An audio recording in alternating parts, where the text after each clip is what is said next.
Well, g'day everybody, and welcome to another flight sim tutorial. I've had quite a few requests on how to fly an IFR flight and how to plan an IFR flight using Little Navmap and flying with the GS1000 Nxi version. Now, the Nxi version is available in the in-game store for free. If you go in there and you search for the GS1000, you will see the Nxi version there. Now, the one thing with the Nxi version is that if you set up your flight plan within the game and within the G1000 itself, Flight Sim doesn't recognize that flight plan, which means you can't request IFR clearance or anything. So the way that I do it is by using a little program that is called Little Navmap. Now, you've probably seen this Little Navmap in my my VFR tutorial. So it is an absolutely awesome thing. So I'm going to show you guys how to use Little Navmap to create yourself a nice flight plan, IFR flight plan between two airports. Now, the very first thing that I will do, and then I'm going to show you how to export it from here and import it into Microsoft Flight Simulator so that Flight Simulator recognizes the IFR plan and air traffic control recognizes it as well. So what we're going to do is we're going to do a short flight from Bay Minette Municipal here, which is 1R8, down to sunny Callahan, down the bottom here. So the first thing that we want to do is we want to select our departure airport. So we select Bay Minette, and you can see that that it brings up the information here. Now, this information, I'll just move this out of the way a little bit. This information is actually really, really good. It actually gives you sunrise, sunset times. It gives you the elevation of the airport, the state, obviously, which is in Alabama. It gives you the coordinates of the airport, the facilities that are available, the runways, whether they're lighted, whether they're hard, grass, whatever. It also gives you the nearest weather and ATIS information as well, which is really good, as well as you can see, longest runway, comm frequencies, how much parking's there, what parking is available. So there is 22 small GA ramps available. And the other beautiful thing about it is it also gives you a link to all of these links. So if we click on the Sky Vector link down at the very bottom, and I'll click on that, I will bring this window over here so that you guys can actually see it. Now, it gives you a link to Sky Vector. Now, it gives you a link to the airport information on Sky Vector. It gives you, you have access to the VFR charts. You have access to the IFR charts. You also have access to all the information of the airport itself. But most importantly, you have approach plates and takeoff minimums and alternate minimums and all that type of stuff if you need to use that. So that is a really, really, really good thing, and we will be using this for our arrival airport. So the first thing that I want to do is click on the airport that I am doing, make sure that it does say that. Right click with my cursor over there and set this airport as departure. Now, the other thing that I want to do straight away, and you can see that's highlighted in yellow now, and it's also been put up here in our flight plan. The other thing that I want to do straight away is this little green button up in the top left-hand corner, the green circle with kind of a V in it. That designates your parking and where you're starting from. Now, this is really good because this talks to Flight Sim so that when you load your flight plan in and load the game in, then it basically sets you up cold and dark at the particular parking ramp that you have chosen. So you can see here it gives you all the different parking ramps that are available, as well as the helipad if you're flying helicopter. So if we choose maybe parking 10, GA small, 32 foot, and click OK. So that has set our parking now. All right, the next thing that we want to do at any time that you're planning any type of route is to select your arrival airport. Now, our arrival airport is down here. It is the sunny Callahan Airport which is KCQF. Hovering over there will give you a little bit of information on it, very similar to the information that you find on the left-hand side, but it also sort of, but it's sort of a little bit numbed down. So I will click on that, and you can see there, Sunny Callahan. I'm going to right-click on that, and I'm going to select Set as Destination. Okay, so you can see here now we have a direct flight plan. But that's not what we want. So we've got here, we've got our departure airport, and we've got our arrival airport down there. This is where we can select our altitude. So let's say we're going to fly at 8,000 feet. So I'm going to select 8,000 feet in there. We are doing an IFR flight. So you have IFR and VFR flights here. We're doing an IFR flight here. And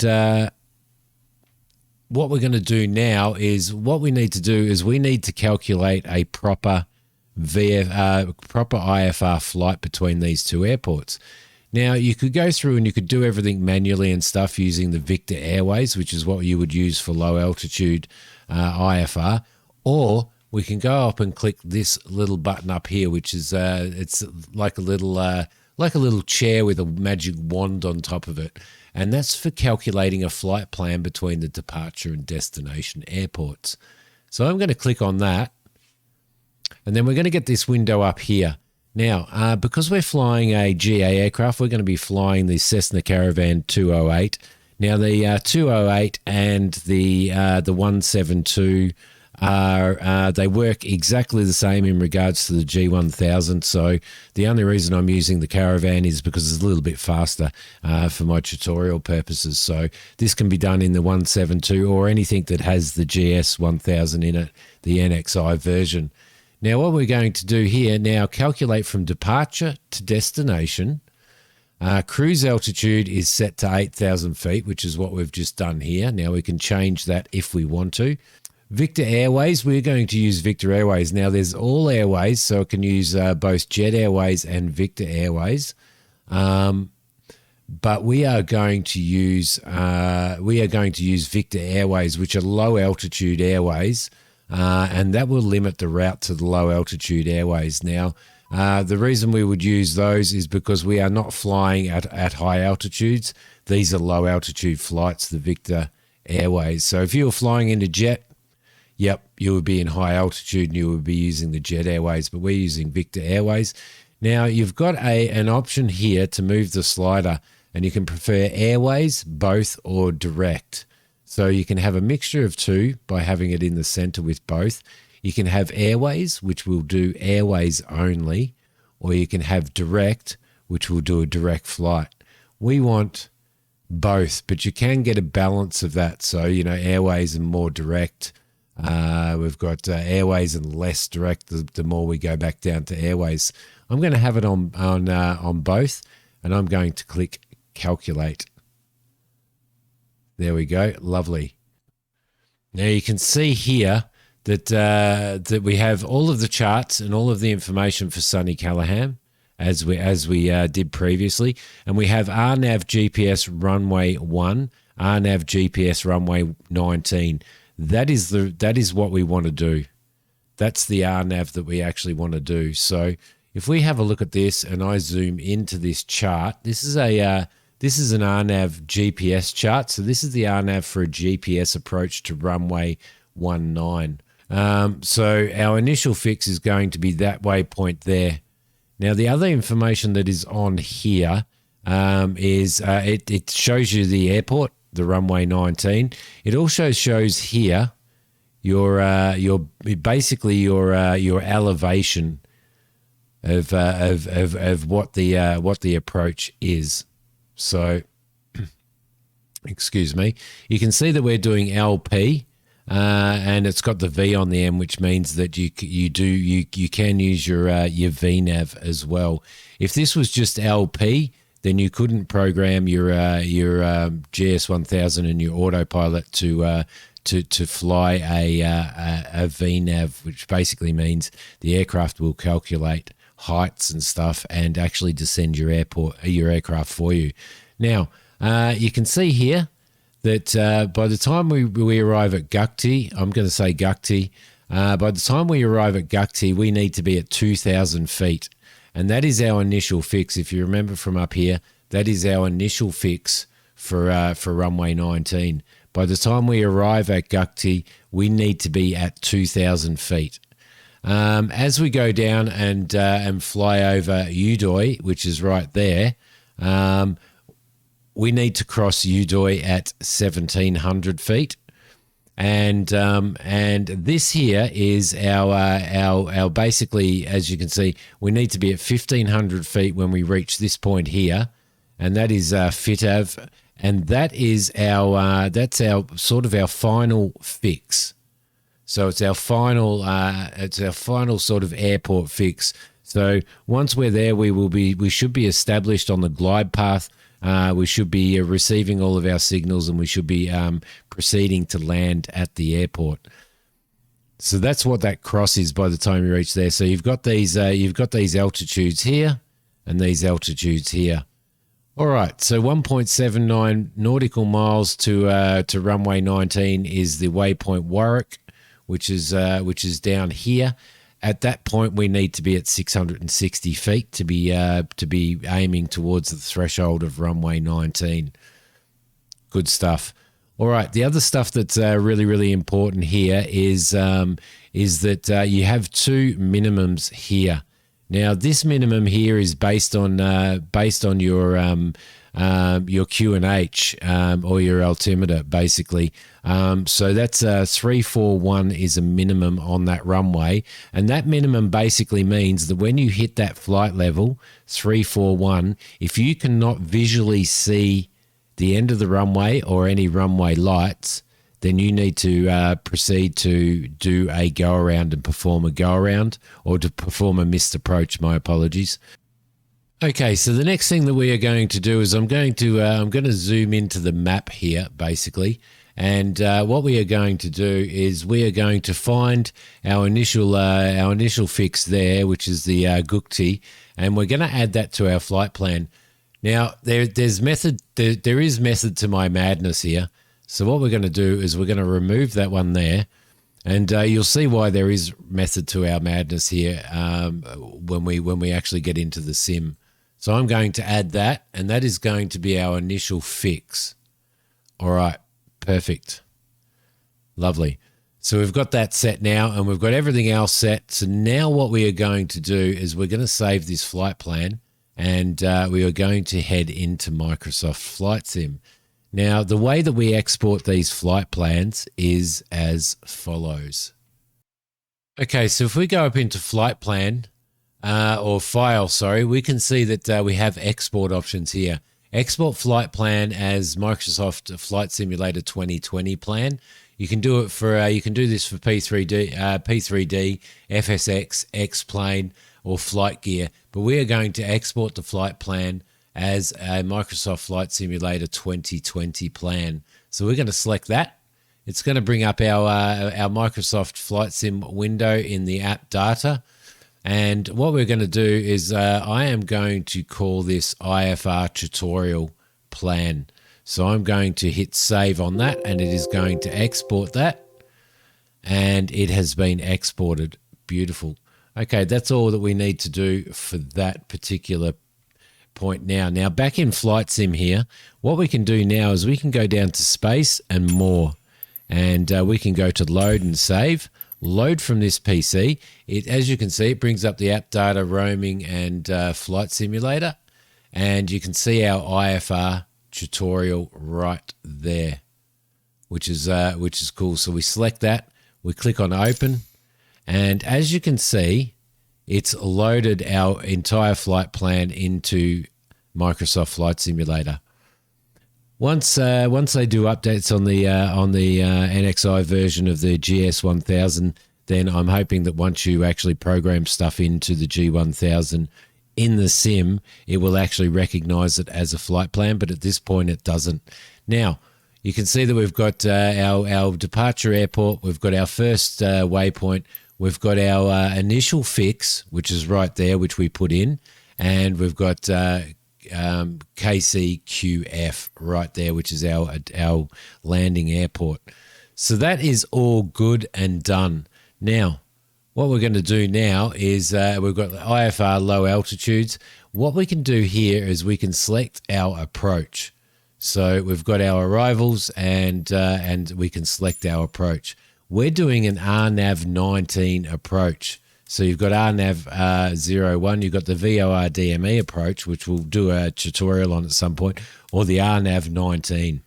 And I might actually remove our Gukti plan there, and we might go in to do an RNAV 19 approach. It's going to send us over here to do our approach. So this is going to be, as you remember on our approach plate. Then if we go back up here, then this is probably bringing us into this particular fix here for this RNAV arrival. So we'll go with that. That's fine, rather than using the Gukti as the initial. So we'll follow that procedure. That is fine. I'm happy with that. Which, as you can see up here, it is put it in right. Well, it's in here right there. So we fly from 1R8 to Loxley, then to our first point, which is right there, and then on to Gukti, and then through all of our other points. So we've got approach RNAV 19, arrivals direct. That is fine. Everything else is okay. Now what we're going to do, I hope you guys understood that anyway. Now what we're going to do is we are going to hit fly. Now if you remember in Little Navmap, we actually set that we were going to start from parking 10. And you can see that it's automatically loaded parking 10 in there. You can also, if there are departure procedures from the airport that you are flying out of, you can also select those departures the same way as you can select your approach. All right, so we're going to hit fly anyway. All right, we are in the aircraft. We are on the apron in parking number 10, and we are ready to go basically. So what I wanted to do is I wanted to show you a couple of things for starters. For starters, you can see that if I go into our range, you can see that our flight plan has been added into the simulator, as you can see right there. The other thing is yeah, and you can basically see that our arrival procedure and everything is added into there. Now if we go into our flight plan here, you can see our flight plan: depart from 1R8, which is the airport, fly to Loxley, and then basically as we move down this list, you can see that our RNAV GPS information is set here for our arrival at the airport before we arrive at the airport. Lovely. That is perfect. Now, what I like to do, it also has the hold information and stuff like that in here. It always gives you the hold information and stuff, which I kind of annoys the crap out of me. So what I do is I go in here and I just clear this information, and I'll show you what that information is in a sec. So let's just remove that. Let's scroll down and move BFM. Clear and enter, because that sometimes actually really messes up your GPS, but that's at the moment. Sometimes there can be a few bugs and stuff in it. But that was basically the go-around procedure that was sitting in there, and I'll show you what I mean by that. If we go into here, you can see up here we've got a missed approach procedure here, which you always have on your charts. If you miss the runway, or if you get down to your minimums and you cannot see the runway, you're to climb to 1,500 and then a climbing right turn to 2,000 feet direct to BFM VORTAC and hold. So BFM is over here, and we're to fly here, and then we are to do a holding pattern over here and wait for further instructions. So missed approach, we're coming down, we get to our minimums, we can't see the runway, we perform a missed approach, we climb out to 1,500. Once we get to 1,500, we start a right hand turn, continuing to climb to 2,000. Once we're at 2,000, level out and fly directly to Brookley, and we do a hold pattern there and wait for further instructions from air traffic control. That's after reporting our missed approach. So just sort of keep that in mind. That's what that missed approach procedure is. Now it is pretty good. It is actually pretty good that that it does actually program that in on your flight procedures here. I actually don't mind that. I actually think that's a really good idea. But I remove it anyway, just to remove a little bit of confusion for this video. So you can see that our flight plan is in, everything is checked and everything is correct. That is all no worries. I'm happy with all of that. It's quite easy to navigate using the GS1000. This little button here, the small knob, if you click on that, it activates a cursor. If you use the large knob on the FMS there, that's the closest to the panel itself, it will roll through all of your stuff there, as you can see. If you use the small knob, it'll actually adjust. It will actually make adjustments to it's for entering flight, sort of entering new points and stuff like that that you're going to fly to. So, but again, we'll get into that at some other point because we have preloaded our flight plan.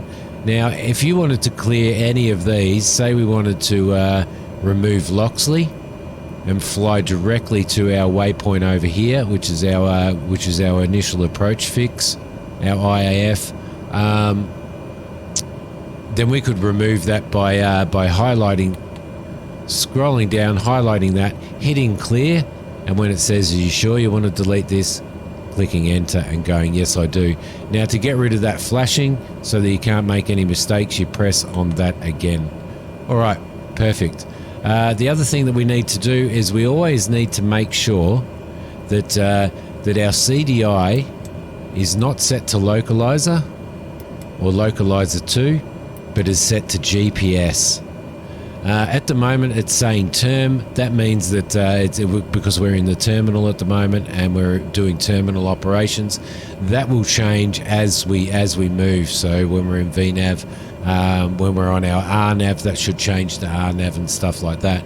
Our rates here for the current aircraft, the way the aircraft's set up and the current weight and fuel and stuff, our rotation, which is R there, is 70 knots, and our optimal climb out speed is 95 knots. So that's what shows on there. Our initial altitude fix for any VNAV is 2000, but that's because we haven't got our clearance yet. So the first thing that we want to do now, and before we set everything up, is we want to go into our air traffic control, and we want to tune to mobile approach, which is there, and we want to request our IFR clearance. Mobile approach Cessna Sierra Golf Echo IFR to Kilo Charlie Quebec Foxtrot, ready to copy. Cessna Sierra Golf Echo is cleared to Kilo Charlie Quebec Foxtrot Airport as filed. Climb and maintain 7,000 feet. Departure frequency is 118.5 squawk 5671. Clearance void 30 minutes from now. Okay, so air traffic control have basically given us our clearance to climb and maintain 7,000 feet, and we are cleared via our flight plan to KCQF. Our departure frequency, so that's when we get onto the air, up in the air. That's what we do. And it's also giving us a squawk there as well. I'm just going to read that back. All right, lovely. So basically what's happened there is you can see they're giving us a squawk frequency now. Because I responded and acknowledged that, then it has automatically put in our squawk frequency, which is our transponder frequency there. If you wanted to put that in manually, you would go into transponder, you would go into code, and then you could type that code in using the soft touch buttons down the bottom. And once you've put that in, you will put it on altitude, and everything is set basically for that. The other stuff that we've got here is you can obviously put in, you can actually do an inset map if you want in here. I don't bother. I don't do it because we've already got a map on our multifunction display in the center. You can put on a HSI map, so you can have your map in here within the HSI. Again, I don't like that. I turn these off because I don't think there's any point in having that in there. But it is really good if you, for some reason, your display here decides to pack itself out, then upset itself and shut off on you, then you can actually have that inset map on here to reference as well. So that's worth keeping note of. You can bring up your flight plan in here. It is relatively basic. It's a lot more basic than, well, it's not basic, but it's just sort of more compact than what you get when you're actually looking at the full plan there. So that is that there. Any active waypoints are always our next active, our active waypoint that we are flying towards is always in magenta, and that also goes for the active waypoint that you're flying to and the active flight path you're taking on your display there as well. So let's see, anything else? Alerts here. There's nothing on there. Time and reference. We're going to put our minimums in here. Now, if you remember from our map here, like our chart here, our minimums for our landing, meaning the lowest altitude that we can go to before we have to make a decision on whether we're going to land or not, or make sure that we can see the airport, is 341. Now, it's always worthwhile actually rounding those up. So it's 341, but what we're going to do is we're going to go to here using the big knob, go to the small knob, use our scroll wheel, select Barrow, go across to here, and we are going to select our Barrow minimums, which was 341. But we're not going to select 341. What we're going to do is we are going to select the nearest to 341. So if we go to 34, the nearest that we can go to is 350. So you're better off being a little bit higher on your minimums than lower. So we're happy with that. That is no worries. And now we will get rid of that there. Now, another thing that's really, really good on this is you can also make sure that you bring your wind up as well. I always like to have, and to do that, I've gone into primary flight display options, and I've gone into wind, and you have three different options. You've got option 1, option 2, and option 3. I always just go option 1, and we'll see that when we get up high. You can see that it says here that we've got no wind data at the moment. The reason why we have no wind data is because we are on the ground, and it will not pick up any wind or anything like that until you're actually in the air. So keep that in mind, or until you're rolling. Once you gather some rolling speed along the runway, then it will pick that up as well. Anything else that I need to... there's really nothing else that I need to show you on there at this particular point in time. So we've basically set our minimums for our arrival airport. What we're going to do now is we've got our clearance from clearance delivery. That lasts for 30 minutes, so we've got to leave before that. The other thing that we need to do is I'm going to set our flight change mode. Now, flight change mode is a mode that allows you to dial in the particular speed that you want the aircraft to climb out at or descend out at. So for takeoff, that's really good. I'm going to scroll this, if I can. I'm going to scroll this up, and you can see this number here changing. Now, we know from here that our optimal climb out is 95 knots. So I'm going to change that to 95 knots. Now, I've already clicked that, and you can see on there that that is actually activated but the autopilot is not turned on at the moment, so it is not going to do anything in regards to that at this particular point in time. So I have that ready so that when we start climbing out, basically what will happen is we will be adjusting the power of the aircraft.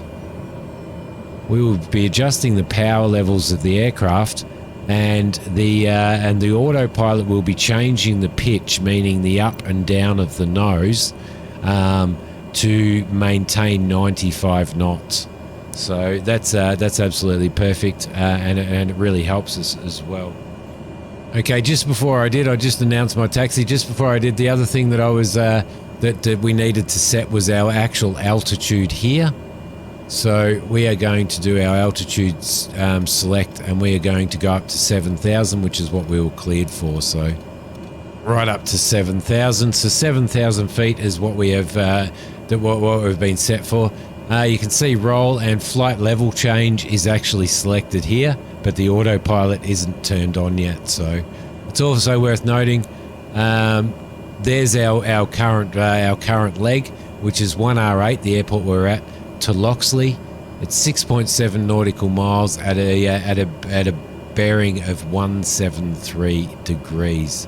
So, and you can see that the autopilot is automatically set 173 degrees here on our GPS needle. All right. Okay, we are at runway 26, and we're ready for takeoff.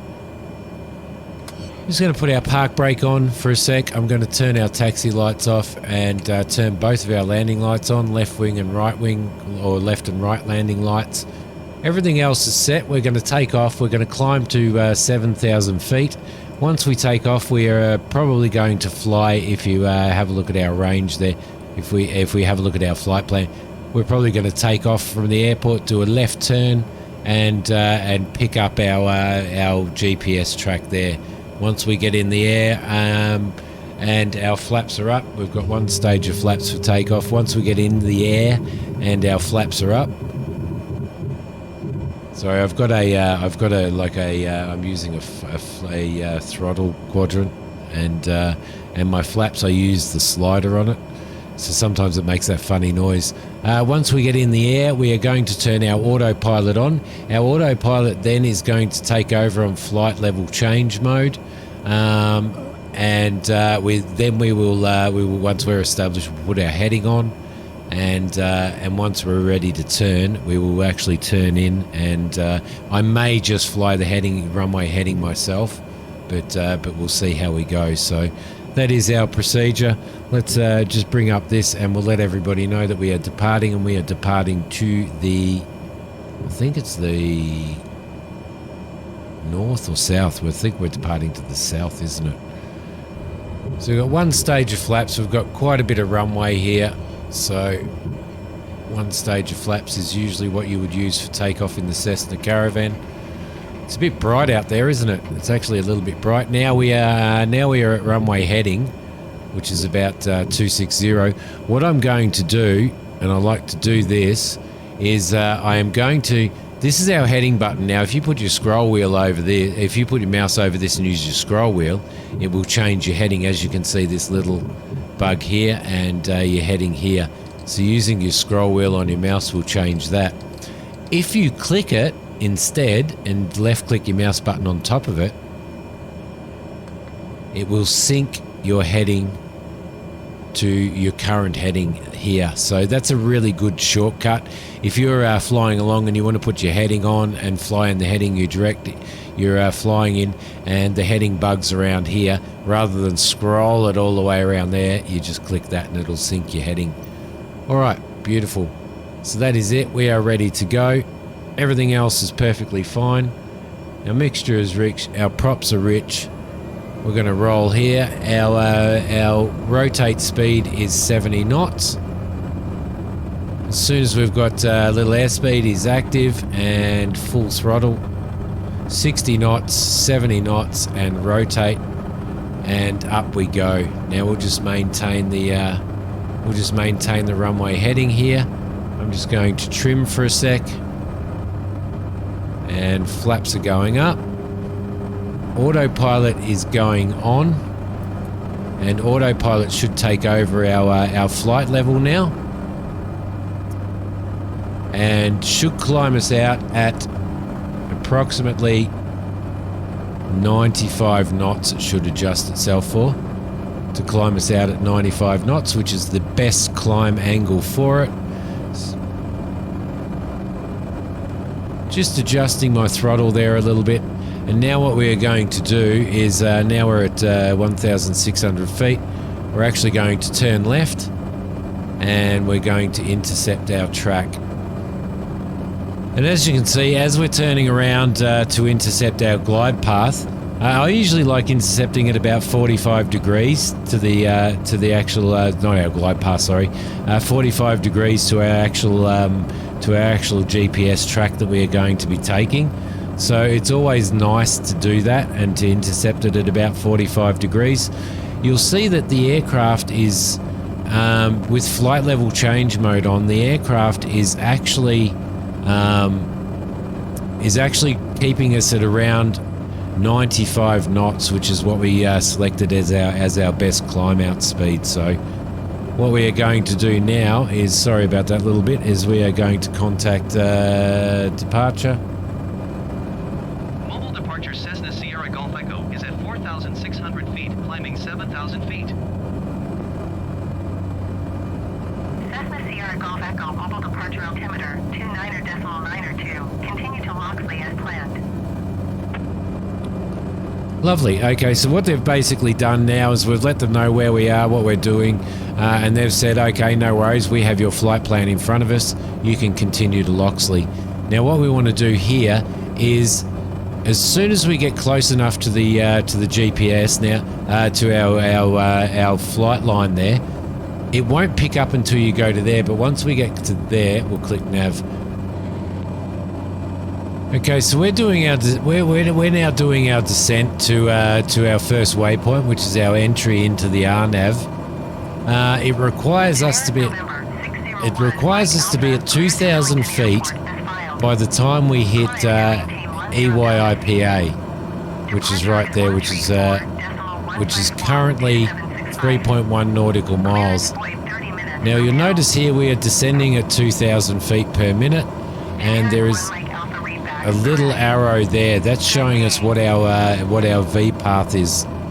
So we should have been at actually been at our height by the time we reached that, but I was a little bit late on that.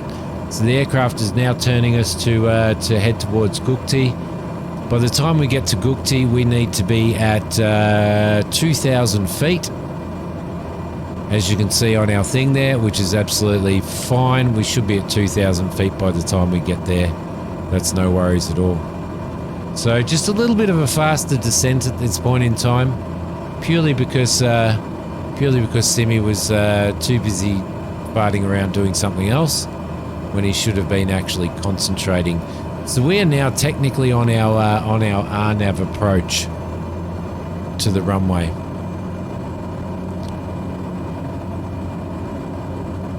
So what I'm going to start doing now is I'm going to start slowing the aircraft down. We're going to maintain 2,000 feet, as you can see. Our altitude is at 2,000 feet now.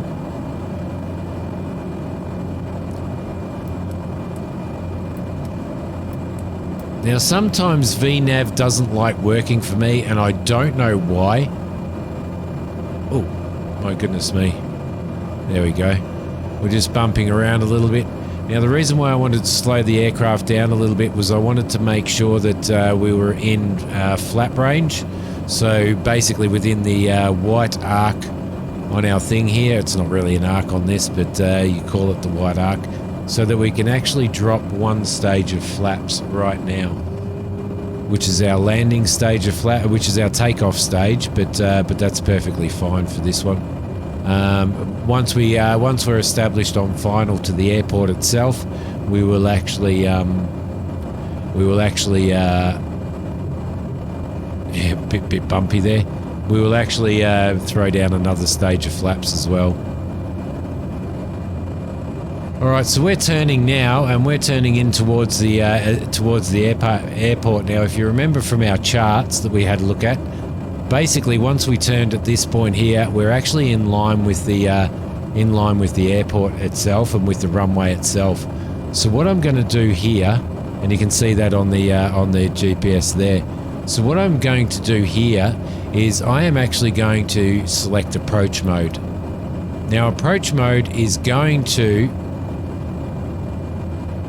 once it lines itself up, once it picks up a glide path here and activates a glide path, it's going to go into Alt S, and it's going to actually line us up and keep us on that glide path down to the runway. So just going to slow the aircraft down a little bit, and I'm going to bring another stage of flaps in for landing.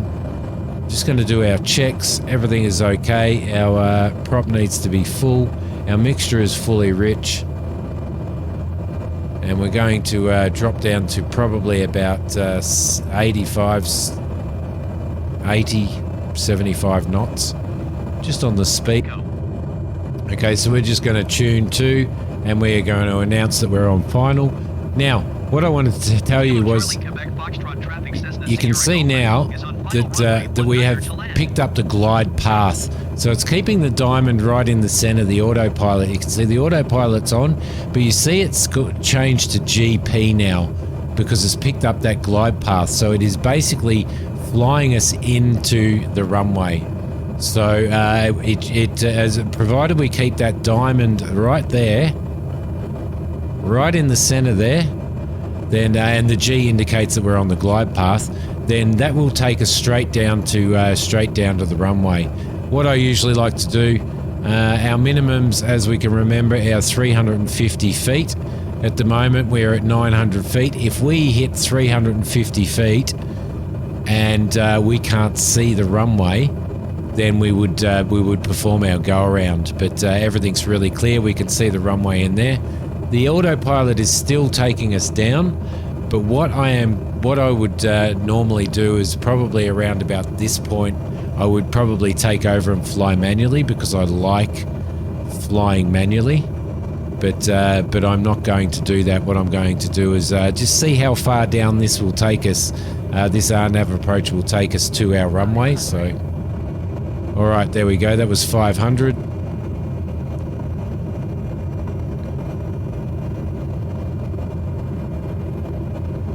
And we are almost at minimums. And if we couldn't see the airport at this point in time, I would be the runway, I would be doing a go around. But as you can see, it's got us a little bit left of the runway. But what I will do now is I'm just going to turn the autopilot off, and I'm going to take over our landing, and I'm going to do it manually. So, which is kind of what I like to do because I love to land aeroplanes anyway, and everything is perfectly fine. ILS approaches are usually a little bit more accurate than RNAV and like GPS approaches and stuff, but at this particular point in the flight, it doesn't matter because we're going to land manually anyway. All right, lovely, and in we go. A little bit long, but we have hit the ground, and we will not hit the ground, thankfully. But we have landed, and everything is perfectly fine.